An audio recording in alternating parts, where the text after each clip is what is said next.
amics de l'Associació d'Excombatents de França a Barcelona i voluntaris catalans. Amb un prou vull acabar aquesta feina començada el 1914, tota la Primera Guerra Mundial i fins ahir mateix continuada. Molts dels nostres prohoms, si se'ls parla dels voluntaris, diuen que eren gent perduda, nois que no sabien on caure morts. Però la noblesa dels que han caigut com a herois i la dels qui encara continuen vivint mostren la germanor de què ens sentim orgullosos i on l'esperit de Catalunya ressuscita. Hem llegit a les cartes, en els milers de cartes rebudes des dels primers dies de la guerra, quan molts rebutjàvem la neutralitat imposada oficialment.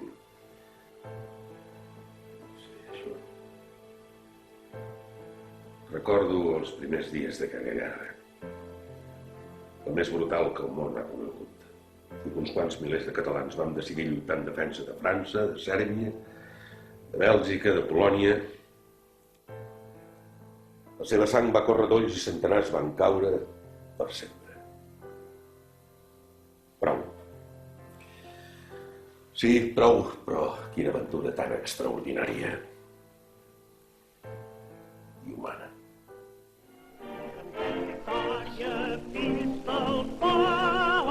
Cantem victòria, ciutadans, fem preguntar la gesta gloriosa, brau i noble de vèncer els tirans, amb orgull enlairem catalans, nostra ensenya victoriosa, el sol de la llibertat, radiant com mai ens il·lumina, la seva llum divina.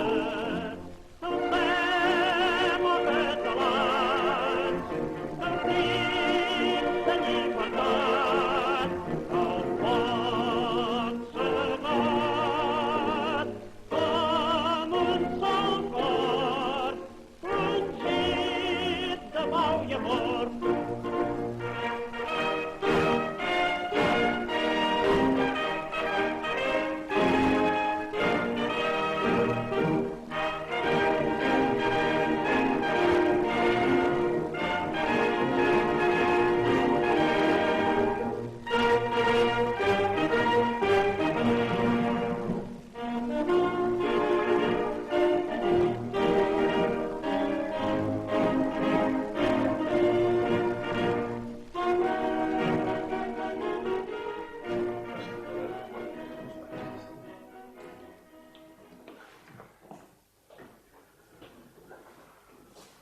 I París?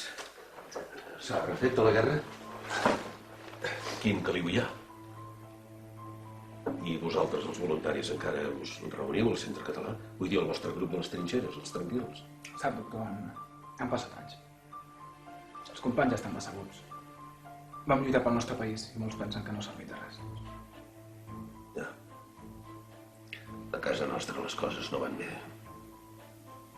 I tu per què tornes? Per enyorança, doctor Soler. Per veure la família. Miri.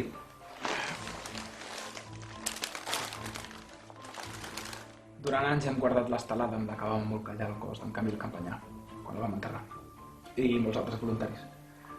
Els companys a París hem pensat que havia de ser vostè qui la guardés. Nosaltres no sabem què fer-ne.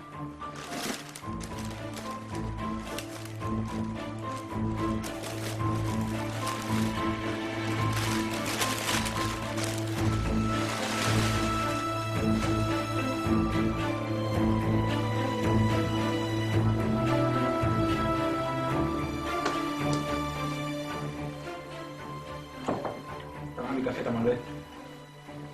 Les inclemències de les trinxeres i el foc dels botxes, dels alemanys. La guardaré. I tant que la guardaré. I això em fa pensar que potser nosaltres també hauríem d'oferir banderes a les ciutats de Verdun, als invàlids de París, per perpetuar la seva memòria. Doctor, vostè em podria ajudar a trobar feina? Una que pugui fer amb un pres invàlid. Et recomanaré un bon amic del Bages. Sí que ho faré, esclar que sí.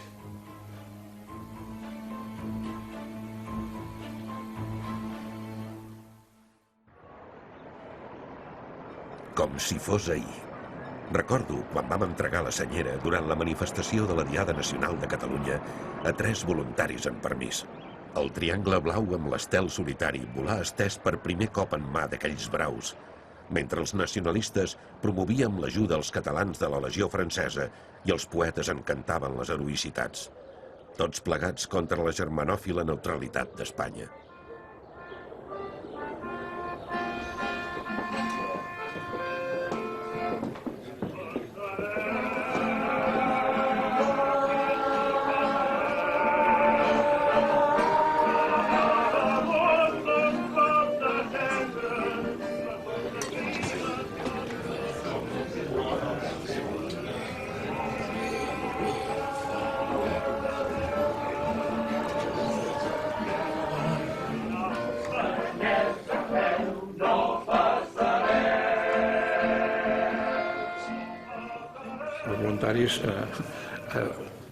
Es fan voluntaris per un ideal, no sé, un ebenista, un treballador, un treballador d'algun barri que segueix apassionadament això de la Primera Guerra Mundial, que pren partit de seguida pels aliats i aleshores que es veu involucrat i no sé, que és un home de llibertat, un home progressista, es diria aleshores, solidari, diguéssim, amb els pobles oprimits i també, diguéssim, molt avançat, diguéssim, a nivell social.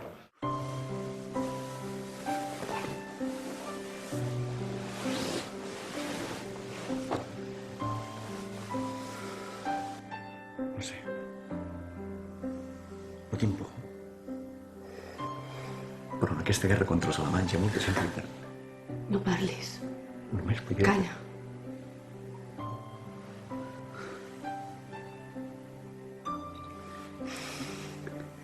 Ja sé què em vols dir, però no vull sentir-ho. Vull guardar la teva olor, tot tu, a dintre meu. Per fer una cosa d'aquestes, d'anar-se'n voluntàriament allà d'això, s'ha de tenir un grau de solidaritat i de molt gran, no?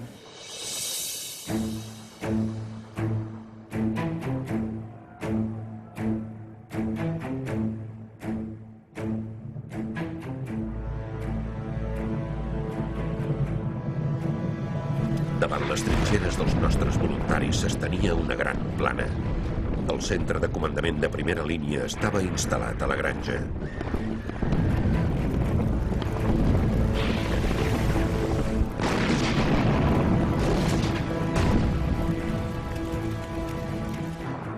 A les 10 del 9 de maig, després d'una feble preparació de l'artilleria, es llancen a l'assalt. En una hora i mitja, els 75 oficials i 3.882 homes de tropa ocupen tots els objectius. Les pèrdues són considerables. 1.889 homes, el 50% dels efectius, són morts, ferits o desapareguts. Ferrés Costa n'és un.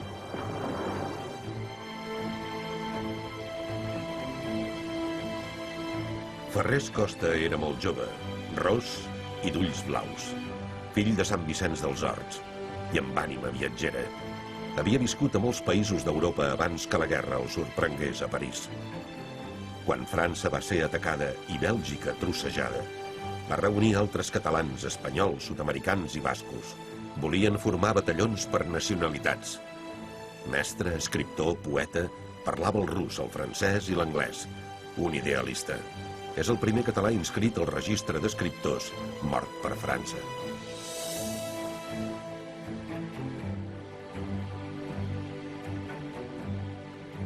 A Catalunya la premsa li va fer un gran homenatge, destacant que al seu costat també havia caigut un noi de Girona, un dels millors tiradors del regiment. Fent-se ressò del fet que al front els voluntaris s'havien organitzat muntant una coral, concursos, vetllades literàries i esmentant Alfred Lloberes, Vicenç Mas, Barceló, tots morts com ell en terra francesa.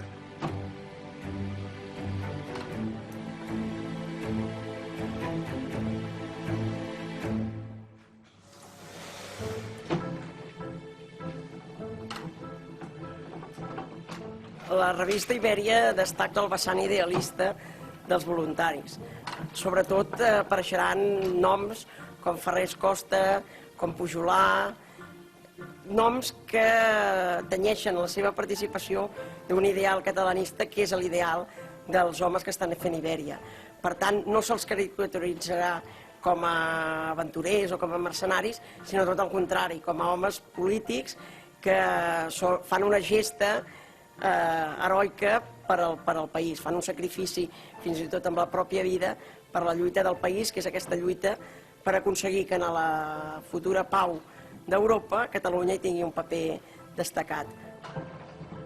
La nostra missió era posar les penes i les alegries dels nostres voluntaris a prop dels que pensaven en ells cada dia.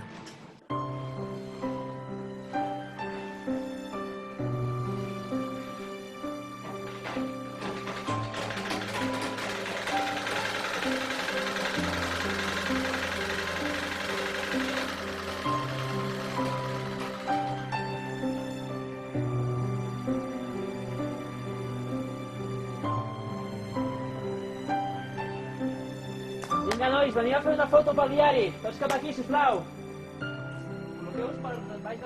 Ibèria, a banda de ser una revista de passió francòfila i de passió aliadòfila, en algun moment determinat es converteix en el diari o en la revista de relació amb els voluntaris catalans. La relació amb els voluntaris catalans s'articula a través de Soleil Pla, del doctor Soleil Pla, que escriu diversos articles a Ibèria amb el nom d'Arnau de Vilanova, amb el seu pseudònim habitual, i és el que també permet publicar algunes cartes, algunes comunicacions dels voluntaris en la pròpia revista.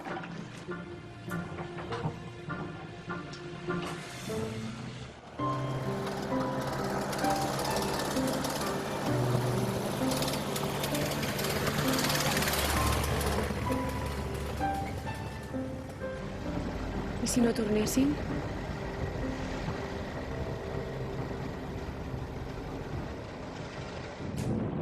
En les seves cartes, Camil Campanyà sempre incidia en el fet que els voluntaris, després d'haver passat llargs mesos a les trinxeres, s'enyoraven de Catalunya. I llavors va tenir lloc la batalla de Bellois. Sota les bombes van donar una nova prova de coratge i heroisme absoluts. Sempre estaven a punt per les missions més perilloses.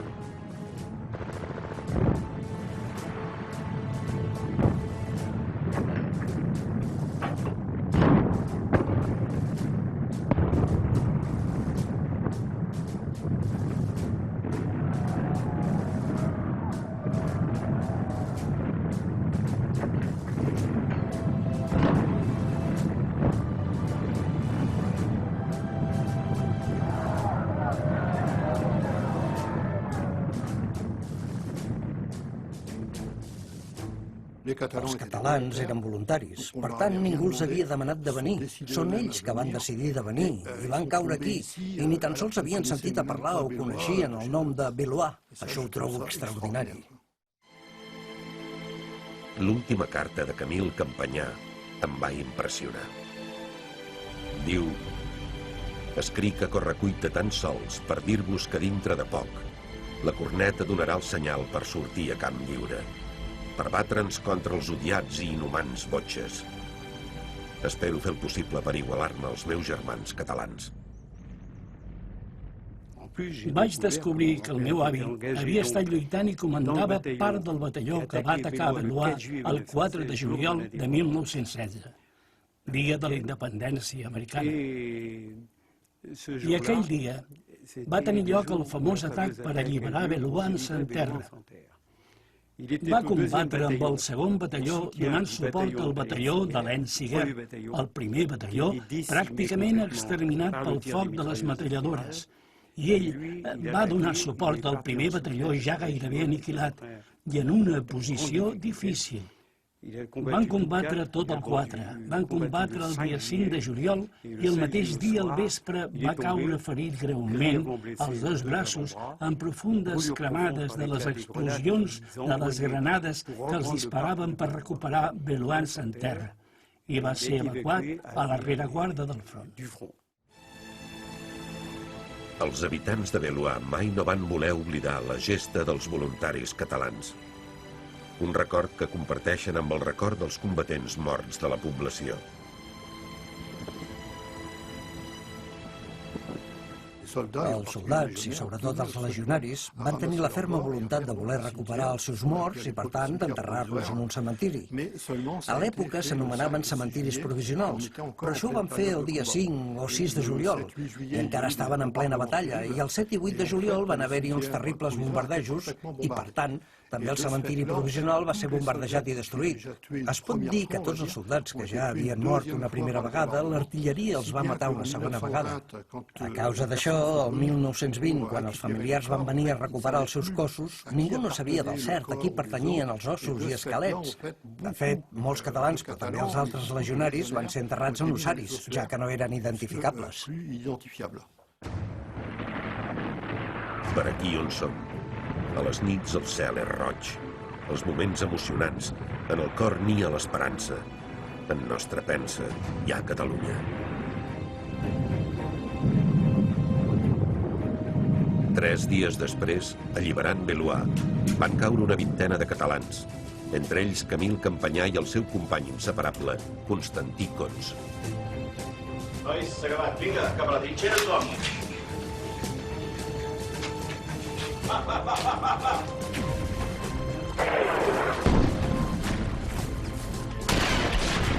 L'acte de desaparició deia: aquest militar va ser vist per darrera vegada en el moment que la seva companyia començava l'atac a les posicions alemanyes.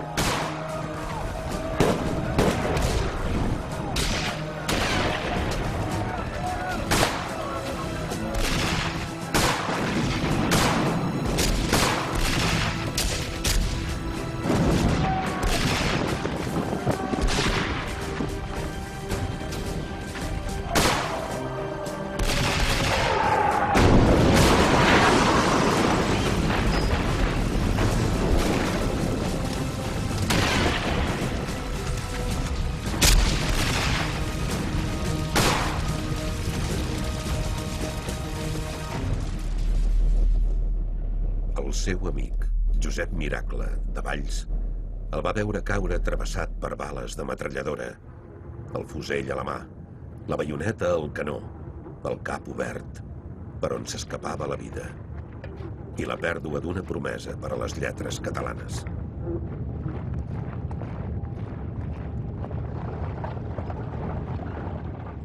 El regiment de marxa de la Legió Estrangera que va combatre a Beloua el 4 de juliol de 1916 hi havia molts voluntaris catalans. Quan vam haver de reconstruir el poble, la ciutat de Barcelona ens va ajudar en memòria seva. Però també cal dir que si abans parlàvem d'Alain Siguer, entre els voluntaris catalans hi havia almenys un poeta català, Camil Campanyà, company de batalló d'Alain Siguer, i tots dos morts el mateix dia.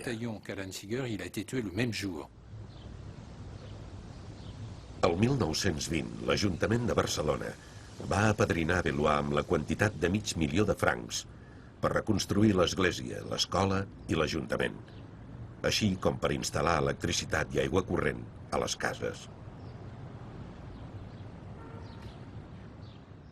Més tard, els 2 cementiris provisionals de Beloua van ser traslladats per lògica a Lions. Inútils.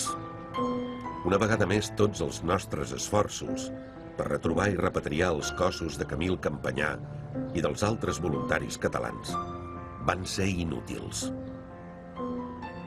Aquí reposen per sempre, entre milers dels seus companys de lluita, bressolats per les paraules del poeta: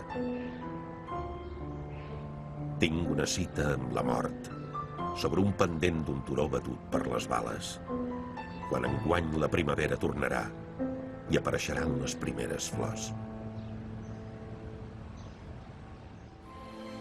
Acabat d'enrolar-se, Camil Campanyà va fundar La Trinxera Catalana, revista dedicada a narrar la crònica de la guerra, la part que corresponia als catalans. I els redactors havien d'escriure els seus articles sota el foc més horrorós, molt sovint al fons d'una trinxera.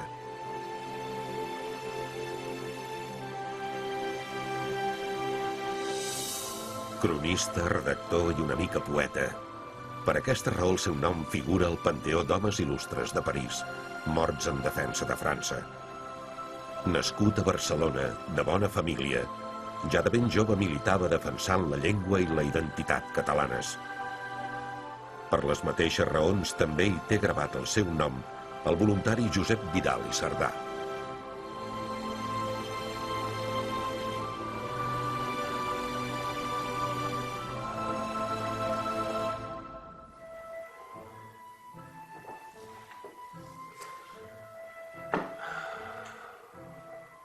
Demà, quan inaugurem el monument als voluntaris, us tindré a tots presents.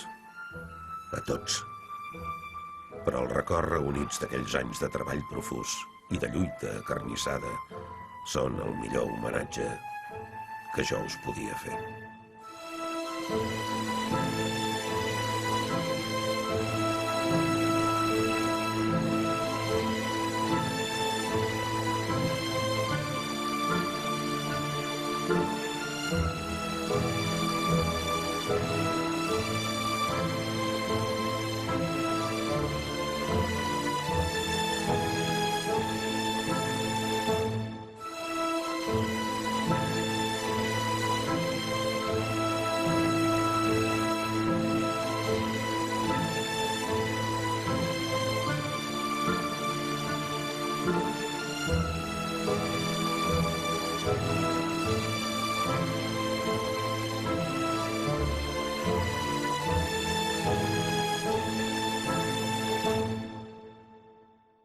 L'arxiu Solé i Pla és un fons documental sobre la Primera Guerra Mundial a Catalunya que tracta fonamentalment, o que recull bàsicament, tota la documentació que de moment coneixem sobre el tema dels voluntaris catalans i que està composat per un munt de volums on trobem cartes dels voluntaris adreçades al doctor Solé i Pla, a gent que els havia apadrinat durant el conflicte, durant la Primera Guerra Mundial.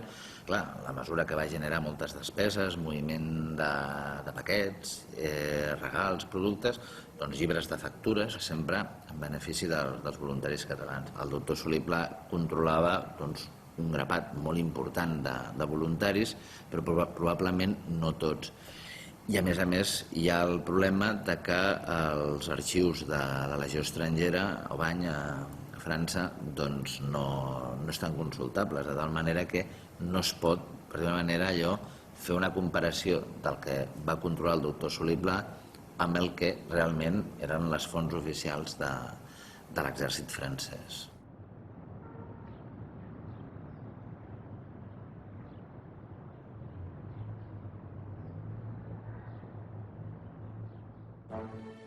Potser l'amic més polifacètic que tinc és Frederic Pujolà, amb qui sempre m'he mantingut en contacte. El meu pare era fill d'una família burgesa, però també és veritat que publicava articles que li eren pagats per diaris com el Diluvio i altres publicacions que feia. I és evident que a Catalunya en aquella època hi havia una opressió pels diferents dictadors que el rei tenia com a primers ministres. Per aquesta raó, doncs, es pot dir que ell s'hi va oposar i, naturalment, quan un s'oposava, de seguida era considerat com a delinqüent. Si es mira des de l'òptica política, era un gran delinqüent. El meu pare, quan es va declarar la guerra, estava a París, i llavors ell va considerar que no tenia el dret d'anar-se'n de França i d'escapar-se de participar en aquesta guerra. És evident que pel fet que era català, llavors els catalans van comparar-ho a altres catalans que vivien a Catalunya en el moment que es va declarar la guerra i que van anar a França per oferir-se a participar en aquesta guerra. Quan Frederic Pujolà va arribar al front de Verdun, ja era un veterà que havia lluitat al Marne i la seva escriptura s'havia tornat més irònica encara. La batalla en la qual va participar va ser en un turó que pujaven els francesos, després atacaven els alemanys, i així durant 2 dies era un bosc, i a través d'aquest bosc i en aquest pendent doncs, durant 6 dies i 6 nits van haver d'estar lluitant pràcticament sense parar. Van passar llargs dies d'angúnia fins que el nostre amic Pujolà, després d'un silenci de 8 dies, va escriure'ns dient: no siguem pessimistes, ja arribarà la primavera. I la crònica escrita d'aquella batalla era ben bé del seu estil. Club dels troglodites, entrada gratis, atraccions diverses, focs artificials, càmping i repòs en plena natura, tir al blanc amb siluetes mòbils d'alemanys. No tinc miraments envers la mort, ja que estic convençut que la victòria serà per a nosaltres. Convenciment que va començar després de la batalla del Marne, quan els cascos amb punxes es van enterrar en els caus com conills i nosaltres ens vam enterrar davant ells imitant-los. Aquesta era la batalla de Verdun, vista per Frederic Pujolà. La batalla de Verdun és la batalla més gran de la història. Això no és una dada mediàtica, això és una dada històrica. La batalla més gran de la història, perquè va durar més de 300 dies. Va fer 300.000 morts i 300.000 ferits. Amb això vull que imaginin-se que durant 300 dies hi ha 1.000 morts que cauen. 1.000 morts. Que a l'hora del telenotícies diguessin: avui hi ha hagut 1.000 morts. I l'endemà: avui hi ha hagut 1.000 morts. I cada dia així durant 300 dies.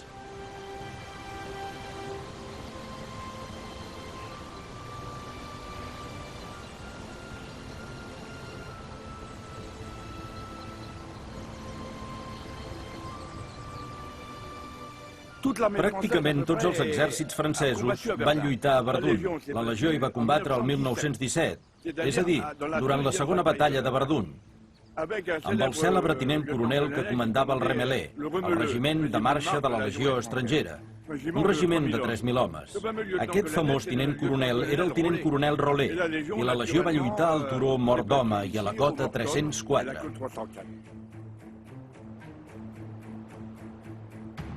Al febrer de 1917, el termòmetre va baixar fins a 20 graus sota zero. A l'agost encara s'estava combatent. L'artilleria francesa va disparar més d'1 milió d'obusos. Es va acabar quan el turó Mort d'Home i la cota 304 van ser conquerides pels nostres.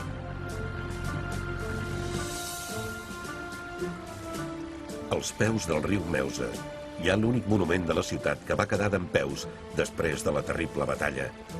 La Porte Chaussée.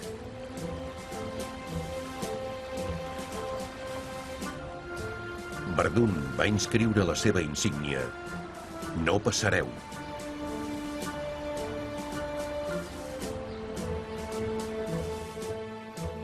I l'Ajuntament conserva en un lloc d'honor la bandera que els catalans vam oferir-los.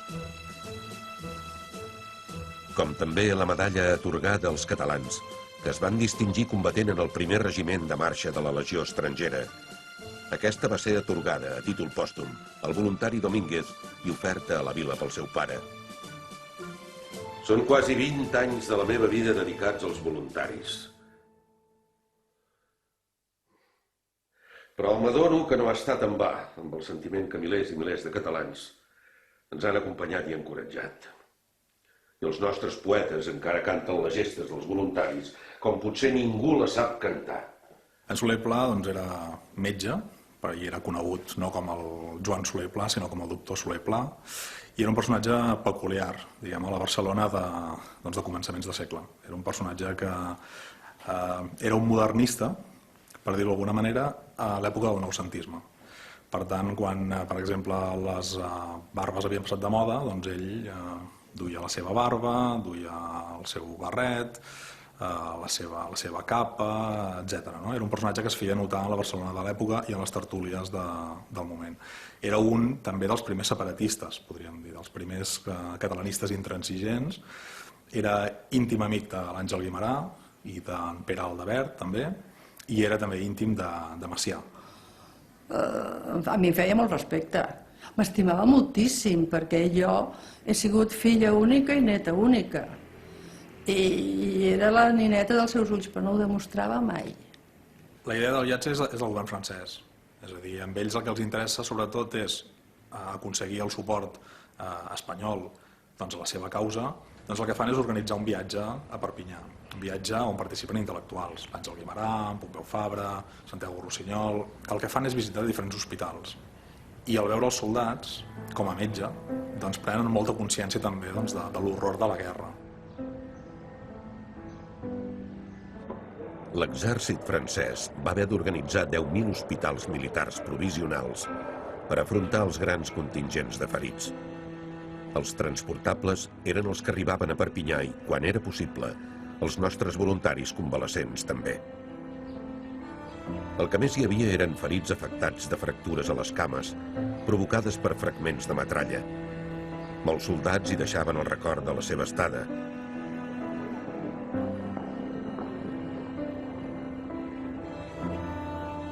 A l'hospital vaig comprendre que, tot i no veient ni trinxeres ni canons, allò era la guerra.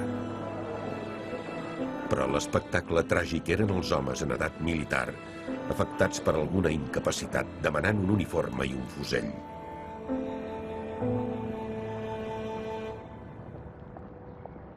Crec que és un moment clau de la història de la Catalunya rossellonesa. Aquells catalans que tenien arrels profundes, una llengua ben pròpia,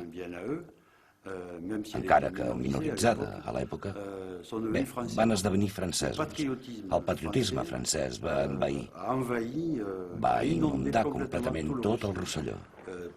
Tothom, intel·lectuals, obrers, pagesos, es van mobilitzar tant dins del seu cap com en la realitat.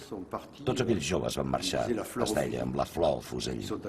Van anar a defensar la pàtria, és a dir, França i Alsàcia i la Lorena.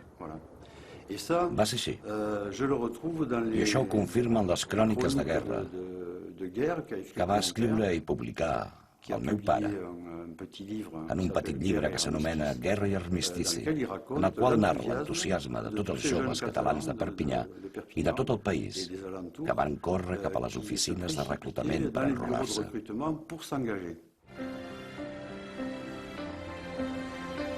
A Perpinyà, amb el meu gran amic Carles Grandó, vam tenir temps de posar a punt les bases de funcionament del futur comitè de germanor que havia d'establir el pont entre els fronts i Barcelona, passant per París i Perpinyà. Carles, de ben jove, va lluitar intel·lectualment amb la poesia i l'escriptura catalanes en defensa, a més, de la gramàtica catalana, de la llengua dels nostres avantpassats. Carles, Charles, era el gran dels germans, però tenia un problema de visió, no hi veia bé, era esquifit, de tipus poc esportiu, podríem dir. No va poder combatre, ja que va ser declarat inútil pel servei mèdic de l'exèrcit. Vet aquí. La Mancomunitat, l'Ajuntament, Ateneus, cercles d'arts i de lletres i moltes dones es van adherir al comitè empès per la Unió Catalanista. Per tant, quan tornen, doncs decideixen formar el que s'anomena el comitè de germanor amb els voluntaris catalans. A París neix l'idea que els salons habituals, que són el Saló des Artistes Francesos, el Saló de la Societat Nacional des Beaux-Arts, no poden tenir lloc a París perquè justament hi ha aquest conflicte. Doncs l'idea és transportar aquestes exposicions anuals que poden pas tenir lloc a Barcelona. I això sí que es fa mitjançant tot el grupet, és a dir, els nord catalans, els polítics que viuen entre París i Perpinyà, que són al PAMS, a la Brussa, amb la complicitat del CERT, amb, evidentment, l'ajuda del Casas, l'ajuda de l'Utrillo, del Santiago Rossinyol, evidentment, i tota aquesta gent pensen que és molt important per arrencar l'adhesió dels catalans a la causa dels aliats a França, portar aquestes exposicions a Barcelona i aprofitar el moment per proposar com una mena de programació cultural marcada per la cultura francesa. A més, moltes famílies catalanes també van acollir infants orfes traumatitzats per la guerra. I a través del comitè hi ha una estructura de padrinatge en el qual participen les seves filles, participen les filles de familiars, d'amics, participen ells mateixos. Sé que elles escrivien i que per Nadal els felicitaven i que els feien els paquets i enviaven llibres. Trien un voluntari i, per dir-ho d'alguna manera, es fan càrrec d'aquest voluntari. I li envien paquets, diners i fan aportacions econòmiques per mantenir aquesta cadena d'aliments i de queviures i de material de vestir.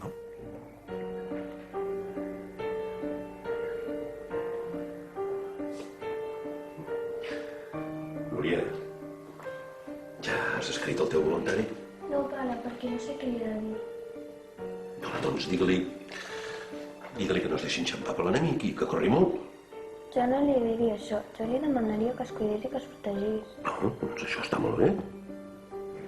Pare, els vas veure quan vas anar de viatge a França? Sí, esclar que els vaig veure, filla. I on vas anar? Et vaig trobar molt a faltar. Què hi vas anar a fer? Au, vinga, escriu que els nostres voluntaris estan molt contents quan reben una carta de la padrina. Escriu, filla, escriu.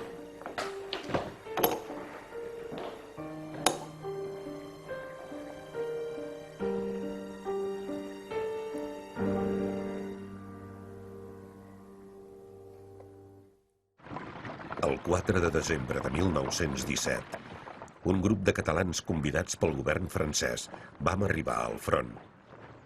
El trajecte era una rua de camions, cavalls, soldats. Inacabable.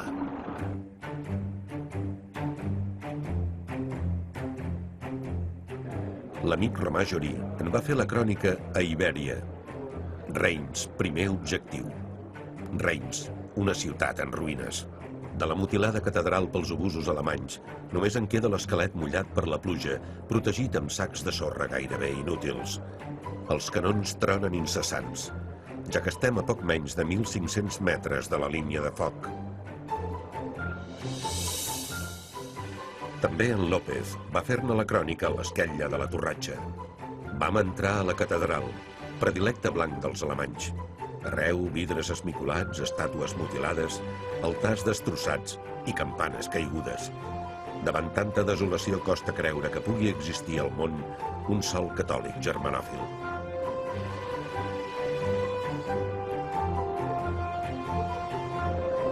La casualitat ens regala com a espectacle un avió alemany perseguit per 2 de francesos i per les bateries antiaèries.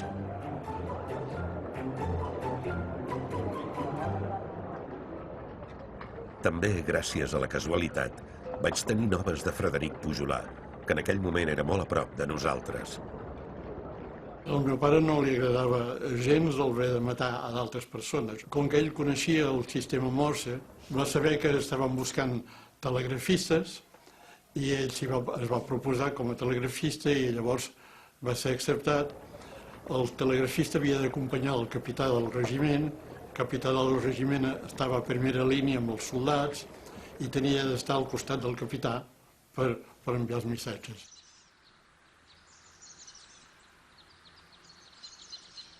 Vam devorar quilòmetres i quilòmetres de carretera, seguint una línia invisible de la zona de guerra, fins a arribar a un petit poblet, Minorville. Estàvem a punt de trobar-nos amb els nostres voluntaris. En la seva crònica a Ibèria, Clàudia Ametlla va escriure: eren els nostres, catalans i no catalans. No eren molts, uns 30 o 40. La resta no era lluny, a primera línia, a 500 metres. Només van permetre venir a 4 homes per cada companyia i havien escollit els més condecorats. Jo volia fer la coneixença d'un voluntari nascut a Arbeca, Àngel Pernau. No coneixia personalment aquell xicot que cada setmana enviava la seva crònica al diari L'Ideal de Lleida, però un dels seus companys, també d'Arbeca, em va fer saber que havia desaparegut en combat feia més d'un any. I quan va estallar la guerra mundial, el 14, ell se trobava junt amb el seu germà, que era el meu sogre, el seu germà, no va ser després. Doncs se va trobar que eren a França. El meu sogre era a Marsella i ell era a Montpellier, que van anar per allà per perfeccionar-se amb el negoci familiar. I els va agafar la guerra allà. Quan va estallar, el meu sogre va tornar. I ell potser potser més aventurer o més idealista. I doncs ell se va creure en l'obligació de dir he de pensar els francesos perquè són aquests els que representen la llibertat i els que són més d'acord amb els meus ideals.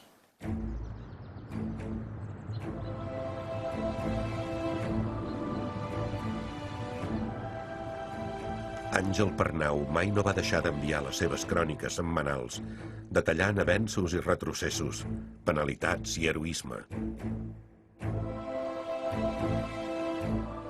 Havia mort en combat a la batalla d'Artois, defensant el que ell anomenava la causa de la santa llibertat universal. Bé, ells van rebre l'obit, diguéssim, ens van enviar com un diploma que precisament està firmat per Raimon Poincaré, que era el president de la República en aquell temps, que el tenim. I, a més, la cartera en la documentació xopada de sang. Clar, això va ser un cop molt fort, sobretot per la mare.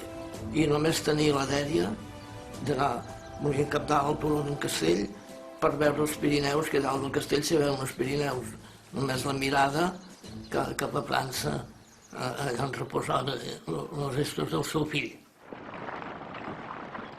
Érem a 1,5 quilòmetres dels alemanys, i quan van començar a caure obusos, els militars francesos ens van obligar a acomiadar-nos d'aquells braus. Ho van fer amb efusives abraçades i l'agraïment pel que des de Barcelona fèiem per ells. En la seva crònica, Clàudia Ametlla va escriure: «El doctor Soler i Pla és el pare de tots ells i no té prou braços per abastar a tots aquells homes agraïts. Vam abandonar aquell poblet deixant enrere els nostres voluntaris, que no lluitaven per un deure, sinó per convenciment». Sempre hi ha hagut un lligam entre França i Catalunya, degut, evidentment, a la història comuna entre aquests dos països. També per la personalitat del comandant en cap dels exèrcits a l'època, si més no durant els primers anys de guerra, el mariscal Joffre. I, esclar, aquestes relacions seran explicitades en reportatges o en visites organitzades a través del Ministeri de la Guerra i també del Ministeri d'Afers Culturals de l'època. I aquests ministeris també jugaran un paper molt important en el si de la secció fotogràfica i de la secció de cinematografia, ja que se'ls ordenava la realització d'imatges que poguessin testimoniar dels actes de barbària comesos durant la guerra per part de l'enemic i denunciar, entre altres, la destrucció d'esglésies o de monuments històrics que seran utilitzats com a arguments per enrolar i per mobilitzar els esperits, ja siguin francesos o estrangers. Finalment, el dia 7, vam visitar Pont-à-Mousson. Ens volien ensenyar les ruïnes d'aquella ciutat, escenari d'una dura batalla per foragitar els alemanys. Jo sentia fred al cos i tristesa a l'ànima fins que em van renyar perquè havia comès la imprudència de treure massa el nas i ser un blanc per a l'enemic. Veia les línies franceses distintament. Eren com pous de fang amb pobres soldats enfangats i glaçats de fred. Arreu de la vila hi havia trinxeres i refugis excavats. Quasi feia plorar veure'n els carrers deserts i silenciosos, pràcticament deshabitada, excepte una fleca, una petita botigueta on vam comprar medalles i postals, mentre el servei cinematogràfic de l'exèrcit no parava de filmar-nos.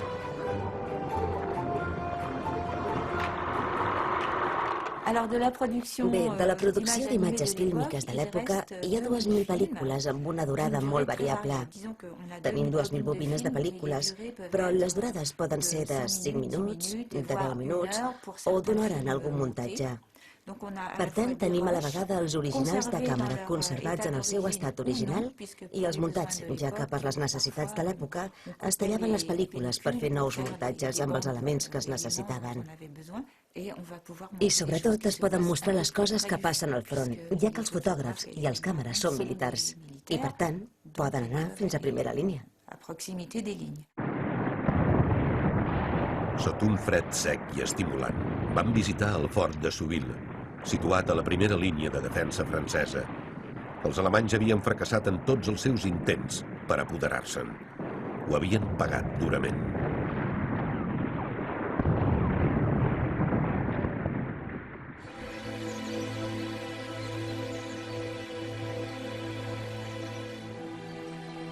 Entrant al fort, uns oficials ens van dir que perillàvem, oferint-nos casc d'acer i caretes contra els gasos asfixiants.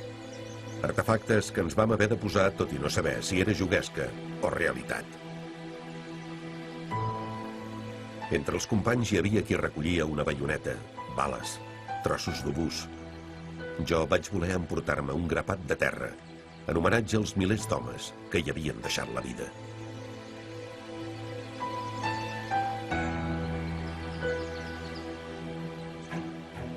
Cap a Verdun falten catalans, dèiem tot rient per amagar la por que ens feien els obusos que queien sense avís previ. Verdun era la ciutat màrtir de la guerra i el símbol de la voluntat de resistència francesa, l'epicentre de les grans batalles per conquerir-la, però que els soldats alemanys mai no van poder trepitjar. La ciutadella, immensa, protegeix l'entrada a la ciutat. Una altra vegada se'ns va convidar a posar-nos el casc i a tornar-nos a penjar a l'esquena les caretes protectores contra els gasos asfixiants. Abans se'ns va ensenyar a manejar-les i així vam conèixer la guerra d'una mica més a prop. A dintre la ciutadella hi bategava la vida militar amb frenètica i admirable organització, amb sales d'estudi, teatres, cines i un grapat de dependències militars estratègiques. D'aquella visita, en López també va escriure en la crònica l'esquella de la Torratxa. A la poca estona d'arribar, estridents sirenes anunciaren el pas dels ocellots malignes. Vam ser invitats a baixar als refugis per salvar la pell, però vam preferir passar novament per herois i no vam baixar-hi. En realitat fèiem el cor fort als avions enemics que constantment feien de Verdun el blanc de les seves ires.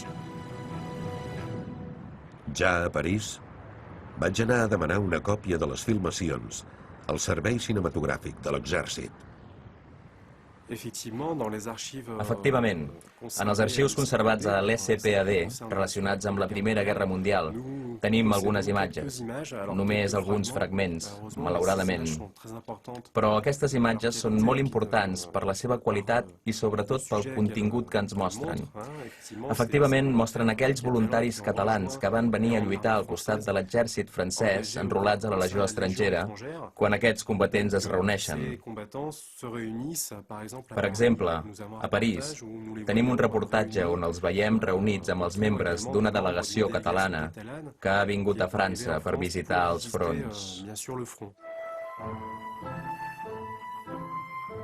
Per Nadal del 1917, uns 300 legionaris entre catalans i espanyols arribaven a París. Les càmeres del servei cinematogràfic i els fotògrafs fan la seva feina. Durant unes quantes hores els voluntaris havien deixat les armes per celebrar el Nadal.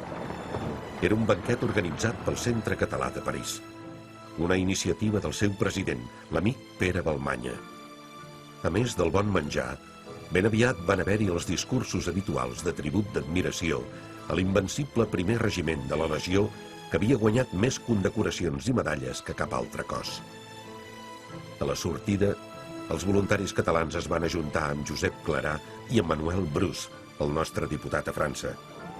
Estaven contents i celebraven el Nadal, fent voleiar la bandera catalana com a resposta al fet que en alguns dels discursos se'ls hagués anomenat espanyols.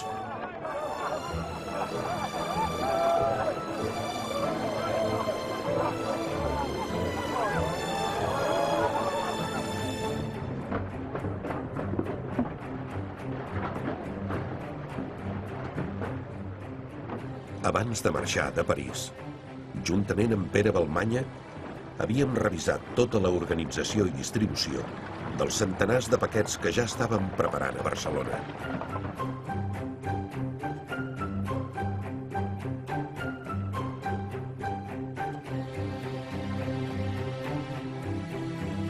Amb aquest paquet encara no... Us hauran de començar a no ficar detalls. Ara, dona això i en mitjons, hi ha mitjons per allà? Mitjons no. Doncs a veure... Doncs ara t'ho porto. Els guants estan fatals, els sotets també. De casualitats esteu malament?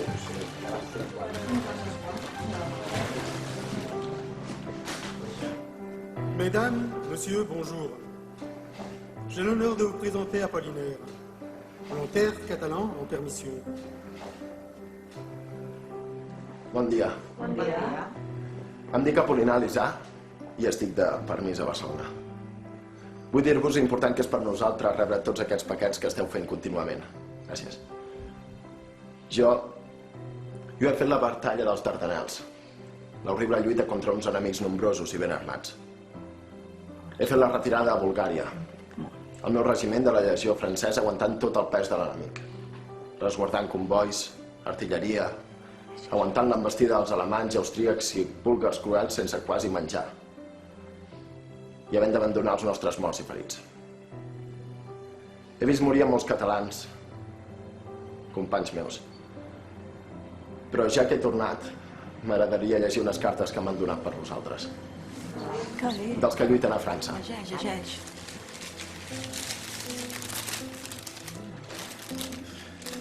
Senyores, he rebut un gran paquet, gràcies.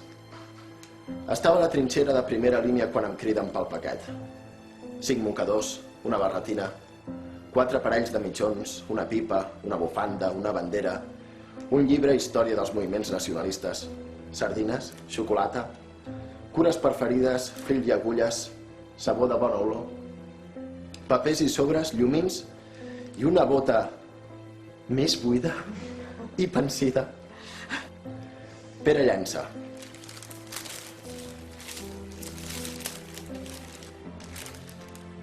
En repòs a la trinxera he estat 6 dies a primera línia. Aquesta nit hem estat rellevats per un regiment de legionaris, companys nostres. Estem molt cansats, moralment i físicament. I aquí, com a repòs, estem enmig de canonades. De temps en temps ens en maten 2, 3, 6. Ja poden comprendre el repòs que tinc. Si almenys ens arribessin aquests paquets tan esperats. Joan Ill. En Joan Ill, doncs, a la nostra família, doncs, és com una llegenda una mica, doncs, que a través de la meva tia Carmelita i la meva mare a casa explicaven que l'avi tenia un germà que havia anat a la Guerra Mundial, a la Primera Guerra Mundial, i que havia mort a l'altre costat del món, a Vladivostok.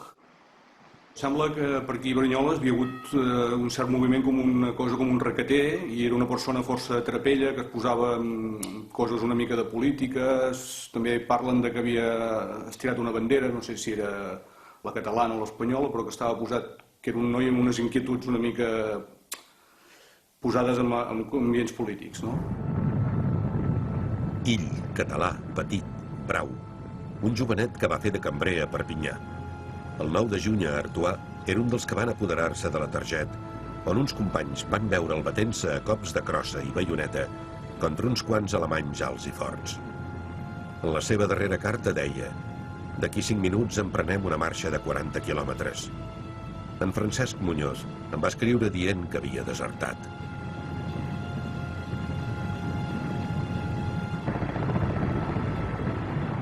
Va amagar-se a les línies angleses, on tenia uns quants soldats amics que el van protegir i li van facilitar les complicitats per poder fugir cap a Anglaterra. La part de França és la part que desconeixem més. La història familiar parla a partir de que ell va als Estats Units, que té un restaurant o treballa de traductor. Ara amb els documents que he trobat també sembla que havia treballat en vaixells com a mariner, i a partir d'aquí res més, que l'allisten i mort a Vladivostok. Pobre Ill. Els americans el van portar a Rússia i va morir a mans dels soviètics. Amb 18 anys, córrer totes aquestes peripècies d'anar-se'n a la Guerra Mundial, després desertar i anar a Anglaterra, marxar de Liverpool cap als Estats Units. Jo em pensava que havia mort a la guerra normal, no? I que, bueno, doncs que estava en un hospital, i els cosacos van entrar i van matar tothom. I llavors, esclar, el govern americà va enviar a la meva àvia els records personals. La família sembla que rep un objecte personal, una cartera amb una bandera americana de seda, petitona, i després rep una pensió. I llavors, bueno, que devia ser una persona realment inquieta, no? O tenia molta mala sort i el pescaven per tot, o ell tenia un caràcter inquiet.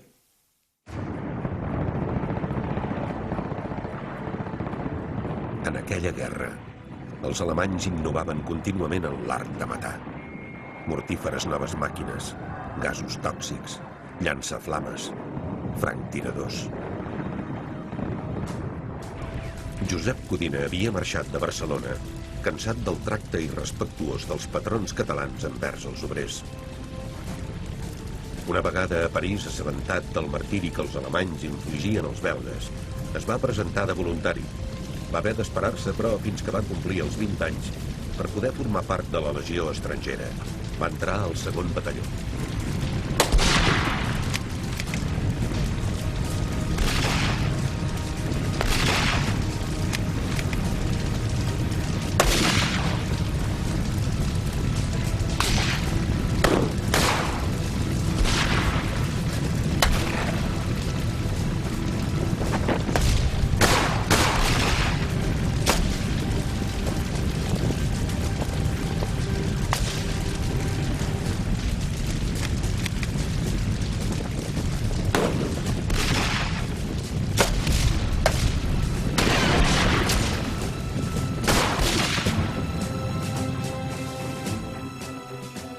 Josep Codina va caure el 29 de setembre del 1915 a la batalla de Soissons.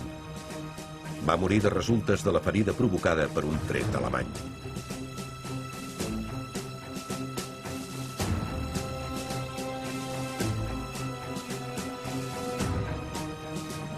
La seva mare i el seu oncle en van demanar ajuda per poder repatriar el cos del seu fill i enterrar-lo a Palamós. Brau Codina, que pocs dies abans de caure escrivia: «Estimat oncle, us escric 4 ratlles abans de marxar al combat. Vull fer-ho abans d'entrar en aquest infern, ja que ignoro el que em pot arribar». I li va tocar, mala sort, tal com ja pressentia. Vaig fer 1000 gestions per saber on era enterrat i obtenir el permís per poder-lo traslladar, però la Legió no ens va donar cap informació. Vam haver de seguir altres vies.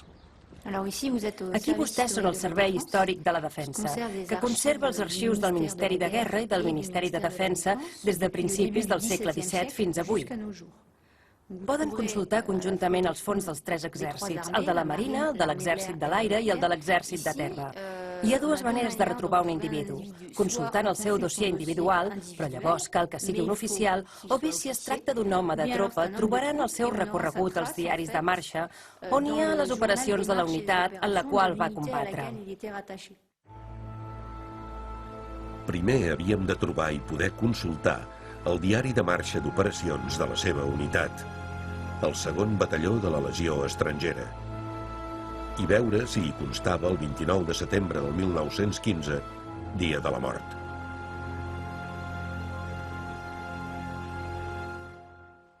Els catalans es van enrolar a la Legió estrangera. Per tant, la Legió estrangera hauria de conservar les fitxes individuals dels enrolats segons la seva nacionalitat. A continuació, una vegada hauran trobat a la Legió estrangera enrolats espanyols o catalans, poden tornar aquí i consultar el diari de marxa de la unitat a la qual van servir. De tota manera, entre el 14 i el 18 només hi ha algunes unitats de regiments de marxa de voluntaris estrangers. De fet, n'hi ha menys de 10. Per tant, estan disponibles, ja que tenim i conservem tots els diaris de marxa i d'operacions. Pel diari de marxa vam saber que la seva unitat havia rebut l'ordre d'atacar una posició. En Codina, ferit per una bala, moriria mentre els seus companys netejaven el terreny d'enemics.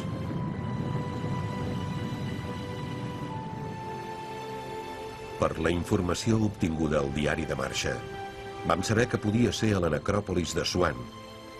Aquí hi ha 30.732 soldats francesos, dels quals només 9.050 han estat identificats.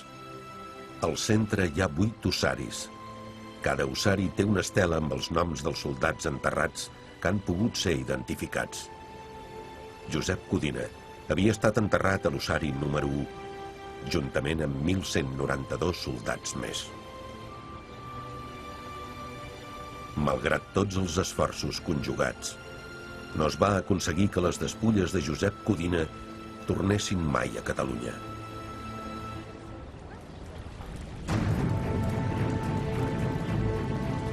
Una de les coses que els nostres voluntaris odiaven més eren les emboscades contínues quan patrullaven en el terreny de ningú.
A través de les cartes enviades pels voluntaris, s'instal·lava en mi el convenciment que tots els bàndols estaven cansats, que pocs homes creien que podrien sobreviure malgrat que confiaven en la victòria. Al front, la mort era gairebé una certitud assumida. Doncs aquí hi ha una postal que l'escriu el Xavier de Flessel a un amic que es diu Ramon González i precisament l'escriu aquí a la Bohèmia, a la fàbrica on estem en aquest moment ens trobem. Aquesta fàbrica antigament, abans de ser l'Adam, es deia la Bohèmia.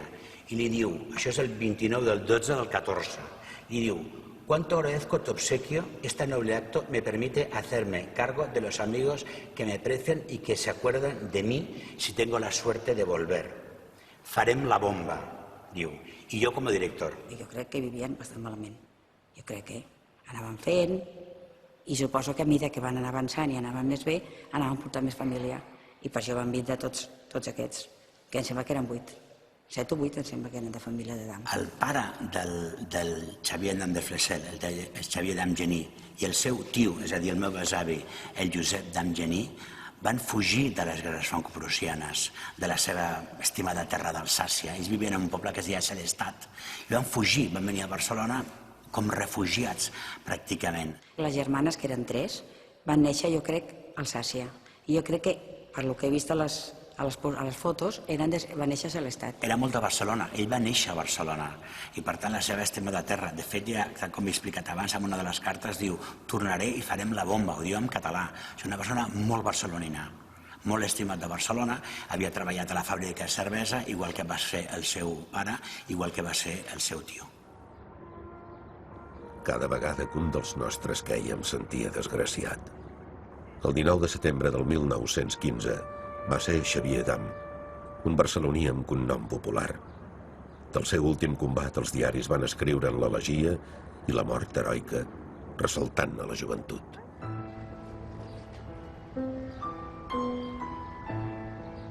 Just acabada la guerra, els seus pares i la resta de família van poder anar a visitar la tomba de Xavier Dam. Era un dels pocs catalans que havia estat identificat i sepultat com cal, i a qui la família va donar un acomiadament digne. Una família que, a causa del seu origen alsacià, durant 3 generacions havia hagut de lluitar contra els alemanys. Moltes morts. A poc, amb cada mala nova, amb cada nova mort, en el meu esperit s'instal·lava també una fatiga extrema, provocada per tantes desgràcies, fins que jo mateix vaig caure malalt.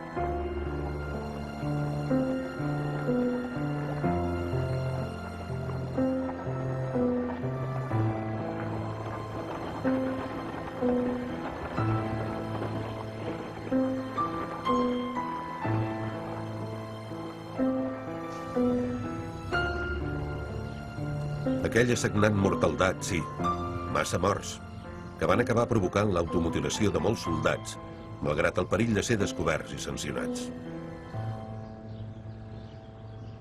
El meu avi, en Fèlix Cabanes, el 10 d'octubre de 1916, va patir una ferida a la mà. El van suspectar d'haver fet si mateix aquesta ferida, de s'haver automutilat. I a continuació d'això va ser hospitalitzat, però només al mes de novembre. sortint d'aquest hospital, que era Visil, en el departament de l'Isère, el van posar a l'Hospital de Grenoble. I després al seu cantonament d'Albi. I és d'Albi que desapareix. Bé, temps passa. I un dia un conegut, no sé si un amic, si un parent, ve a atrapar la meva àvia i li diu: Fina, és que saps que el teu home és aquí a Beget, a prop, en un mas que està treballant. I la meva àvia ve com, no ho sé pas. I diu: n'arribi i els som vist, t'asseguro que és ell. Doncs l'endemà de matí la meva àvia, trico, se'n va cap a Beget. I doncs ella li va explicar això, li va dir que estava considerat com a desertor i sobretot que els gendarmes havien dit que si tornava no seria pas afusellat. I va ser condemnat a 2 anys de presó amb sursis. Com el van enviar de seguit a fer trencar la cara, com deien, al front, bé, els anys de presó amb sursis no comptava per res, era només una condemnació que es feia pel principi perquè havia estat desertor a l'interior en temps de guerra, que en deien. Estimat amic Pujolà, m'agradaria que em donessis notícies del front.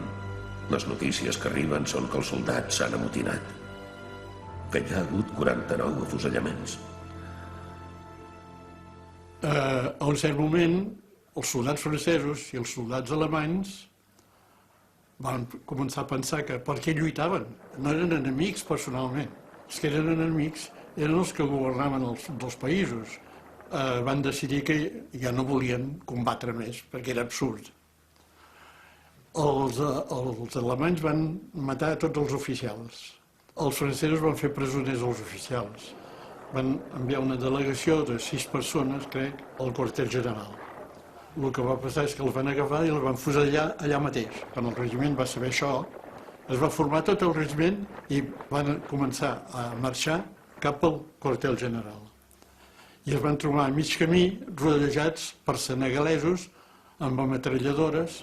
Llavors, els delegats havien enviat uns documents signats i Pétain va dir que els 10 primers de cada una d'aquestes llistes serien afusellats. Llavors, en un cert temps, en un cert moment, el meu pare va dir, bueno, seré dels 10 aquests o no. Després va tornar a Catalunya i aquí ja li van fer un homenatge, en fi, el van rebre com un heroi. Vaig patir moltament que fusellessin en Pujolà. Els nostres voluntaris ens parlaven de la victòria propera contra els alemanys i austríacs, però també es queixaven amargament dels oficials que els comandaven. Feu favor d'apartar la llum d'aquí al mig? Com Àngel Martínez, que el 13 de juny de 1916 des del front deia: «Doctor, encara que no ens deixen portar la nostra bandera, li diré que molts catalans, si no la portem al descobert, la portem damunt la camisa cosida amb fil i agulla». Com va, fina? Millor.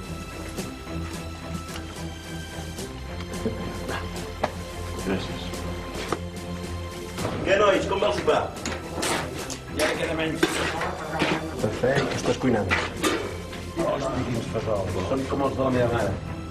I aquest cosell, què? Com el tens? Això dius net, tu. Va, neteja-li, hosti. Estimada Lluïsa. Ja sabien que a mi m'entusiasmava llegir aquestes coses i no s'estaven de fer-me plaer. Però també era cert que més d'un prenia exemple dels que havien caigut pels nostres ideals.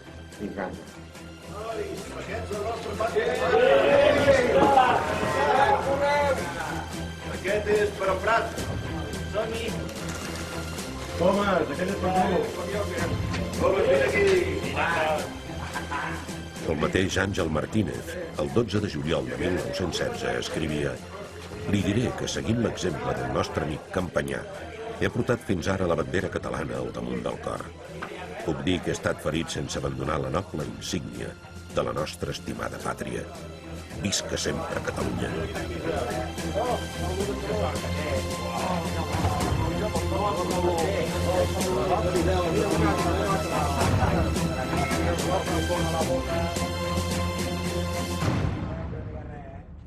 Com que els soldats catalans parlaven català entre ells, Els oficials francesos, caldria dir francòfons d'altres regions, es queixaven perquè es pensaven, amb o sense raó, es pensaven que els soldats se'n burlaven d'ells quan parlaven amb la seva llengua.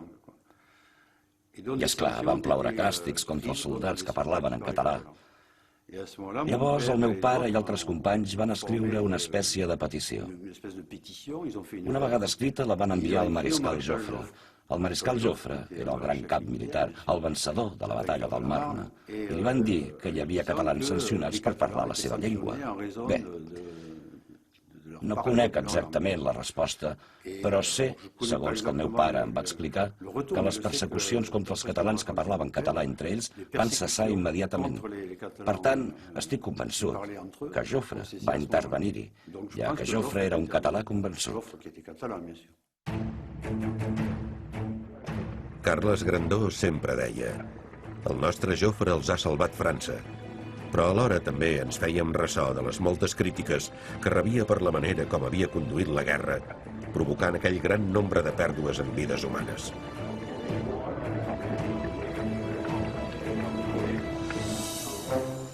Vam considerar que era una injustícia quan el nostre amic Joffre va ser apartat del comandament pel govern francès. Molts catalans que l'admiràvem van preparar un gran regal com a homenatge dels seus germans del sud, el vencedor de la batalla del Marne. Romà Jurí va encapçalar la comitiva que va viatjar fins a París. El dia que li van fer l'entrega del llibre, emocionat, va dir que sempre el guardaria i que el dipositaria a Ribes Altes, a la seva casa natal. Les cobertes eren una autèntica escultura de Gargallo. La dedicatòria l'havia escrita Josep Carner.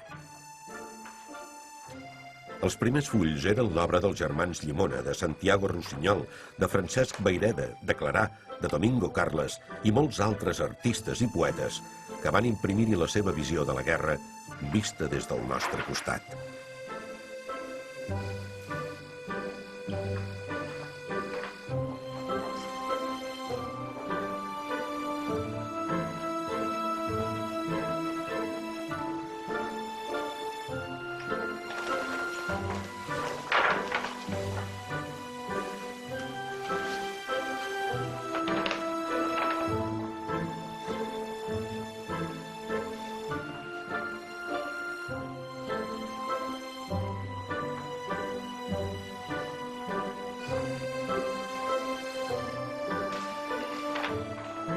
El llibre havia circulat de ciutat en ciutat, arreu de Catalunya. Portava les signatures dels homes progressistes del país. A Figueres, en Dalí pare. A Lleida, a Reus, a Tarragona o a Barcelona, intel·lectuals i polítics i fins a 12.000 ciutadans van signar en reconeixement al mariscal Joffre. El llibre serà per sempre més el testimoni valuós dels catalans que havien pres el partit de lluitar per la llibertat de tots els pobles de la terra.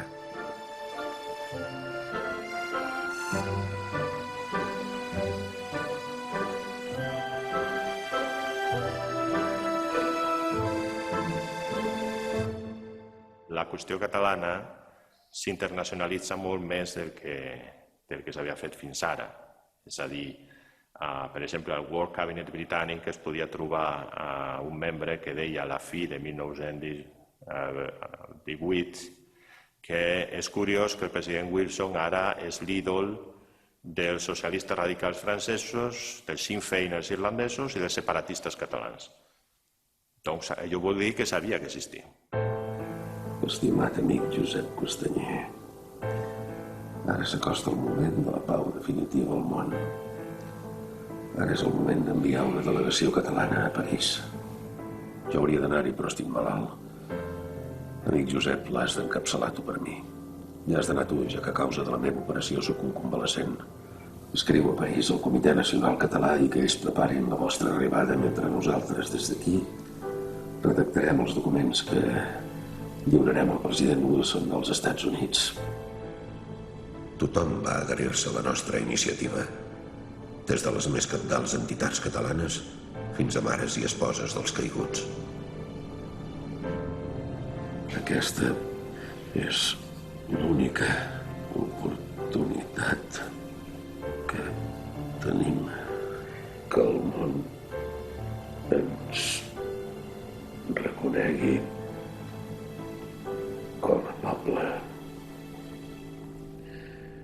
Ara que sabem el que va passar després, naturalment podem jutjar que, molt bé, 4 tronats que estaven jugant amb l'idea de trobar un joc nou per Catalunya en un nou context europeu marcat per l'aplicació del principi de les nacionalitats. Però en aquell moment tot era possible. En aquell moment també sentia la necessitat de pressionar al que era la capital del món, on s'estava decidint el mapa polític de la postguerra, per a fer arribar les seves reivindicacions als aliats reunits a Versalles. A l'abril de 1919, els delegats del Comitè Pro Catalunya es van reunir amb el Comitè Nacional Català de París. Jo pregava perquè l'estratègia adoptada permetés de ser acceptats a la Conferència de Pau de Versalles. Els protagonistes que estaven bé informats del que passava a Europa i que en alguns casos tenien antenes, com la Fons Maseras a París i altres que donaven corresponents de premsa, etc. En aquell moment tenia l'esperança de que en aquell nou moment que s'obria per Europa ple d'esperances, també caldria plantejar la qüestió de les nacionalitats com una clau, com una part inseparable del procés de creació d'una nova societat internacional. Em vaig rosegar les ungles fins que vaig rebre l'informe de Josep Castanyer. Amb la impaciència que em caracteritza, vaig començar a llegir les 25 pàgines, anant directament al que era essencial i preguntant-me: hem guanyat?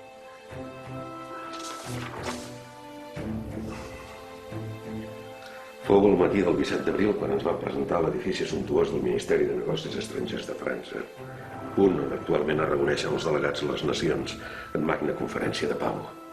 Ens hi van presentar dient: som els representants de la futura delegació catalana que desitja ser admesa a la conferència. Un secretari molt cortès i amable rep de mans nostres tota la documentació preparada a Barcelona pel Comitè Pro Catalunya. Allà ens hi vam trobar en Bruce, el nostre diputat a França. Va confessar-nos que el delegat d'Anglaterra va preguntar al delegat d'Espanya, en González Ontoria, si a Espanya tots els partits polítics estaven conformes a entrar a formar part de la Societat de Nacions i si, a més, hi havia alguna qüestió interna per resoldre. Una qüestió interna. El delegat de la República del Salvador, Mateu, fill de pare i mare catalans de Mataró, va dir davant tothom que ell tenia entès que hi havia la qüestió catalana per resoldre. L'ambaixador espanyol en aquests moments a París, Quiñones de León, que era un tio que les sabia totes, tenia molta intuïció i em recordo un cablegrama que va enviar a Madrid on deia: hi ha un grupo de catalanes, etcétera, que pueden hacer propaganda con lo que eso significa en estos momentos. Jo crec que aquesta frase és molt evident, no? En comptes, que pot ser a vosaltres us sembla que no són perillosos, però són molt perillosos. I doncs és veritat que Romanones s'entrevista amb Wilson en un moment i que de passada una de les coses que comenta, el que es veu a la documentació, és que la qüestió catalana no es tracti. Si haguessin arribat a parlar amb Wilson, la reacció de l'ambaixador espanyol hauria estat fulminant. És a dir, la promesa espanyola s'hauria fet ressò i hauria demanat explicacions. El dilluns de Pasqua 21 d'abril, el doctor Montanyà, en representació del Comitè Nacional Català de París, en Daniel Domingo, en nom dels legionaris catalans, i en Josep Castanyer, representant del Comitè Pro Catalunya de Barcelona, arriben a l'Hotel Crillon, la residència a París del president Mr. Wilson. Tot està ocupat pel personal de l'exèrcit nord-americà. Demanem de parlar amb Mr. Tyler, secretari del president. Mr. Tyler va donar mostres d'interès per Catalunya, assenyalant el gran defecte de no obrar els catalans amb decisió i entusiasme. Digué que la pau era pròxima i que calia treballar amb constància i energia si és que volem que Catalunya sigui escoltada. Sense saber què respondre, nosaltres li lliurem els documents del comitè i un exemplar de la trinxera catalana, on hi ha un dibuix en què Mr. Wilson clava una destralada contra l'opressió per salvar Catalunya. Aquest dibuix li agrada molt. Li lliurem també banderes catalanes amb l'estrella solitària i banderes nord-americanes.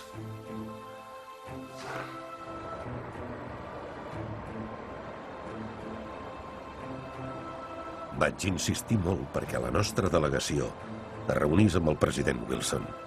i lliurés personalment el missatge que els voluntaris dels regiments de la Legió estrangera i d'altres armes de França li adreçaven demanant la revisió del Tractat d'Utrecht i la incorporació de Catalunya a la futura Societat de Nacions. Mentrestant, a casa nostra, el projecte d'autonomia per Catalunya era aprovat pel 98% dels ciutadans catalans consultats. Jo crec que no van mai arribar a parlar amb els caps d'estat. De la mateixa manera que Imon de Valera, delegació irlandesa, tampoc no va arribar a parlar amb els caps d'estat, que hi havia alguns nacionalistes escocesos, nacionalistes bretons, ucraïnesos. Els ucraïnesos no són rebuts. Doncs hi ha totes les petites nacions a Versalles que estaven cercant, que estaven intentant ser escoltades, però el que passa és que durant la conferència de pau de Versalles el que va imperar és realpolitik pura i dura. A la cerimònia d'entrega de la bandera catalana als invàlids hi van assistir centenars de persones. Vaig començar el discurs dient: hem deixat centenars dels nostres al camp de batalla. Els que han quedat han perdut la nacionalitat oficial. Sempre, però, seran catalans i germans de cor de França, on un gran nombre hi estan naturalitzats. Venim a remetre una de les banderes que les padrines de guerra catalanes els van enviar mentre combatien per la justícia i la raó. La bandera es quedarà als invàlids, amb les altres banderes que els companys d'armes d'altres nacions han ofert a l'heroica nació francesa. Després vaig llegir el telegrama enviat pel president de la Mancomunitat. En nom dels catalans, profundament emocionats per la cerimònia de recepció al Museu dels Invàlids de la bandera catalana, us adreço les més sinceres gràcies que segellen eternament una altra vegada l'amistat fraternal entre França i Catalunya. Puig i Cadafalch, president de la Mancomunitat de Catalunya. En acabar vaig córrer a enviar un telegrama anunciant el nostre èxit. A l'època ja són molt valoritzats i s'intenta realment que els voluntaris siguin i es converteixi com un símbol del període. Que el 20, el 21, tot plegat, continuarà sent incentivat absolutament i que durant molt temps va ser, i de fet és, un mite per l'imaginari col·lectiu català. El triomf dels aliats, la proclamació del dret dels pobles a disposar d'ells mateixos, la societat de nacions, amb la constel·lació de pobles que aconseguien la seva sobirania arreu d'Europa, havien donat una nova esperança a Catalunya. Sí, havien guanyat, ja que el sacrifici dels voluntaris catalans no podria caure en l'oblit. França no s'ho planteja perquè van a morir els seus soldats. Són fills de França i són morts per França, no? Morts per la patria. I no es plantegen si el soldat va per la seva pàtria o va obligat. És que ni s'ho plantegen i el que fan són fer-los-hi uns monuments a cada un dels pobles i els grans cementiris que et trobes per tot el que va ser el front. El monument als voluntaris catalans no és un monument exempt de polèmica. No tant des del principi, perquè realment la idea sorgeix més aviat just acabada la guerra, pocs anys després, 19, 20, 21, en el qual ja es crea una primera comissió per fer un monument als voluntaris catalans, se li encarrega en el Clarà el seu esbós, inclús arriba a fer la maqueta, absolutament tota feta, vaja, de com havia de ser aquest monument, però la dictadura de Primo de Rivera ho talla. Que s'ha de dir que durant la dictadura de Primo de Rivera es va inaugurar un monument als voluntaris espanyols en el cementiri nou de Montjuïc, en aquest cas. El monument de Montjuïc és un monument que va realitzar Gustau Violet. Aquest monument es va inaugurar el juny 25 per l'Alfons XIII i tenim alguns retalls de premsa que ens han arribat. Va ser un acte important, es va publicar un article amb 4 o 5 pàgines a la revue L'Illustration, evidentment posant èmfasi sobre la presència del rei, i nosaltres buscant la presència de Violet, el creador del monument, i el Violet sembla que no va assistir a aquesta inauguració. La Primera Guerra Mundial resulta com una nafra molt, molt important en la vida de Violet i en la seva obra. En la seva vida perquè hi va patir des del front problemes gàstrics molt importants que el van afectar tot el restant de la seva vida, però també hi va perdre molts companys, hi va perdre molts amics, va simbolitzar una mica el català del nord patint al front cridant de tota la seva força i tota la seva energia al sosteniment dels germans del sud. S'acaba la dictadura i amb l'adveniment de la República i manant a l'Ajuntament de Barcelona Esquerra Republicana és quan es torna a posar sobre la taula el fet de portar a terme aquest monument que s'havia pensat als anys 20, no? 19, 20, 21. I aleshores és amb una comissió en la qual es decideix que es farà aquest monument, que es portarà a terme, que a més es farà en el Parc de la Ciutadella i que hi haurà una inscripció.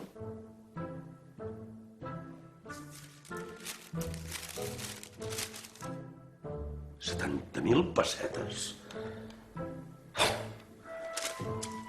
Això la ciutat no ho pagarà mai. Caldrà fer una subscripció, més feina encara. Però paga la pena. Pel que se sap, també el Claral va anar variant. Des del principi va anar traient-li tot d'elements que potser el feien massa bel·licós perquè finalment quedés com és actualment, en el qual sembla com un crit a la pau i a la llibertat i com un crit d'esperança.